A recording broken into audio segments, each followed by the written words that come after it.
Nah, ini kita baru selesai mengganti karburator dari Honda Karisma, sekalian mengganti membran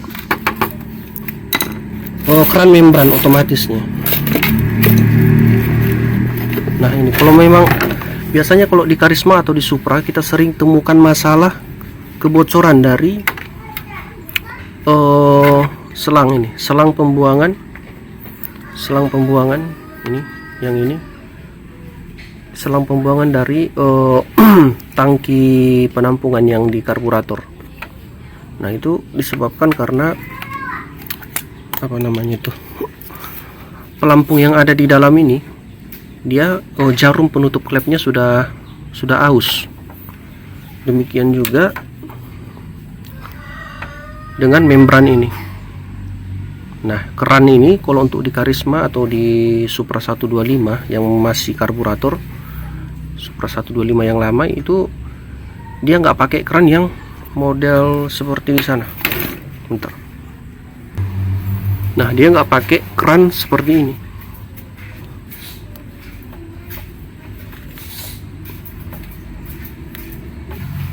Dia sudah pakai keran yang otomatis seperti ini. Nah, di sini kadang masalahnya karena ini keran otomatis ini mahal sekali. Kemarin saya lihat yang dari Suzuki, yang dari SGP aslinya harganya sekitar 190-an.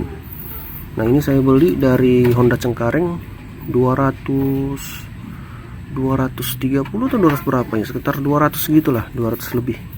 Sementara untuk karburatornya sedikit murah ya. Ini karena bukan yang asli ya, kata yang jual dari Keihin Thailand. Nah, tapi ketika dipasang dia langsung langsam, memang berarti karburatornya bagus, barang yang dia jual bagus. Nah, jadi yang perlu kita perhatikan teman-teman, ini biasanya satu paket dia, karburator sama keran bensin ini satu paket rusaknya. Kalau dari kerannya sudah rusak, otomatis dari sini juga rusak ya. Kenapa? Karena biasanya membran ini aus karena kotoran yang ada di tangki. Nah, ini saringan bensinnya udah sampai sekotor ini. Makanya membran ini dulu juga saya udah pernah ganti ini membrannya untuk motor ini. Ini saya beli yang KW ini sekitar 75.000. Begitu dipasang udah langsung bocor lagi. Jadi saya putuskan beli yang asli aja langsung kalau untuk kerannya. Kalau untuk karburatornya nggak apa-apa, tapi pastikan dia dibeli dari toko yang memang udah terpercaya dia menjual barang-barang yang bagus gitu. Nah, ini karburator copotan dulu ini saya ambil.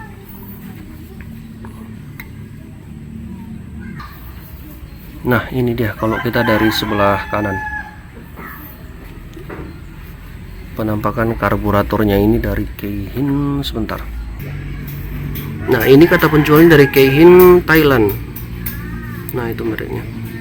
Memang ketika saya pasang, nah ini di sini bisa teman-teman lihat, ini kan dari apanya, dari tokonya ini udah digaris dia nih ke sini. Jadi ini belum saya setel sama sekali, setelan angin ini, setelan angin yang ini teman-teman, yang kuningan ini. Nah, ini kan masih segaris dia, coretan ini. Nah, yang saya setel cuma lansamnya aja, tadi agak ketinggian sedikit sekali. Nah, baru yang tadi kena salahnya di kabel ini. Nah, tadi juga ada sedikit masalah di kabel TSS nya nih. Nah, ini switch TSS ini, yang ini, yang sebentar. Nah, ini yang hitam ini singkatan dari throttle switch system, berfungsi untuk membantu mengatur waktu pengapian berdasarkan beban mesinnya. Jadi switch ini bekerja kalau kita buka, kurang tahu juga ini ya berapa derajat bukaan gasnya dia ngangkat. Tapi ketika kita gas gini, nah itu dia ada suaranya. Jadi sistem switch ini sama seperti switch rem kerjaannya. Jadi ketika kita gas, nah katupnya ngangkat ini teman-teman ya. Nah itu ketika piston di sana, piston yang di dalam sana, ngangkat, dia menekan switch, ada di sini switchnya. Nah jadi kalau ini nggak dipasang, memang nggak terlalu terasa kali di performa, tapi dia terasanya di keiritan bahan bakar. Jadi kegunaannya untuk mengirit bahan bakar. Jadi ketika beban berlebih atau kita butuh tenaga yang lebih besar atau lebih cepat gitu, pembakaran yang lebih cepat, contohnya kita nyalip atau di pegunungan, nah otomatis kita kan menggasnya, bukaannya lebih tinggi, bukaan gasnya lebih tinggi. Nah si switch ini tadi ketika dia udah tek katanya, nah seperti itu, dia langsung nyambung ke CDI yang ada di sini untuk mempercepat timing pengapian. Nah begitu dia. Jadi ini tadi udah diputus dari sini, ini karbu lamanya ini udah diputus nih. Udah diputus, nggak dipakai lagi. Jadi di sini juga udah diputus dari kabel bodi ini kan, jadi gabung semua ke sini. Nah jadi saya sambung aja langsung dari sini ke sini biar TSS nya berfungsi. Kan sayang pakai karbu baru tapi TSS nya nggak digunakan gitu. Nah mungkin itu aja teman-teman ya, hal yang perlu diperhatikan dari sistem sistem saluran bahan bakar Honda Karisma. Kalau di sini udah bocor, kalau ini udah bocor, lama kelamaan karbu juga kena. Keran udah bocor, karbu kelamaan karbu juga akan kena itu. Biasanya enaknya sih ganti langsung aja satu set begini. Kalau ini wajib yang yang bagus, yang asli dari merek Suzuki juga bisa, atau punya uang lebih dari Honda juga bisa, tapi yang asli. Kalau karbu mungkin ya terserah mau pakai merek apa, tapi ya dari merek-merek yang apalah, yang sudah sering digunakan orang, mungkin dari NPP, dari banyak lagi lah, Sengway juga bisa. Nah begitu. Baru yang kedua yang harus kita perhatikan ini switch TSS ini. Baru itu aja sih. Kalau untuk pemasangan mungkin nggak perlu ditutorialkan ya, karena ini sederhana sekali mekanismenya, nggak seribet teknologi sekarang yang sudah injeksi. Ini sederhana aja, cuma tambahan TSS aja ya, dari karburator yang seperti Revo, Astrea gitu. Jadi tambahnya cuma TSS ini aja, kabel TSS. Dan pemasangan kabelnya jangan salah teman-teman ya, nanti bisa kebalik, nggak udah dikira udah berfungsi, rupanya nggak, karena kabel terbalik nggak apa, TSS nya jadi nggak guna begitu.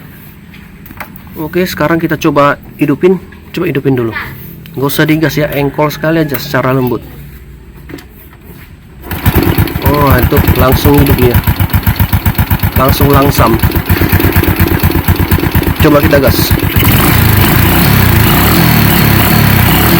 Nah hidup teman-teman ya, cuma sekali engkol aja langsung hidup. Memang karbunya lumayan dari barang yang yang bagus, walaupun mungkin bukan yang asli, karena yang aslinya sekitar 700-an, 700 itu di showroom. Nah jadi kalau di toko-toko selain showroom, mereka mau jual ini sampai 1 jutaan. Coba engkol sekali lagi, hidupkan kontak, engkol sekali lembut, tanpa digas langsung hidup. Nah gitu. Jadi cara mengetahui karbu yang bagus itu kayak gitu teman-teman. Nah kita gas tinggi ini nggak ada berebet sama sekali.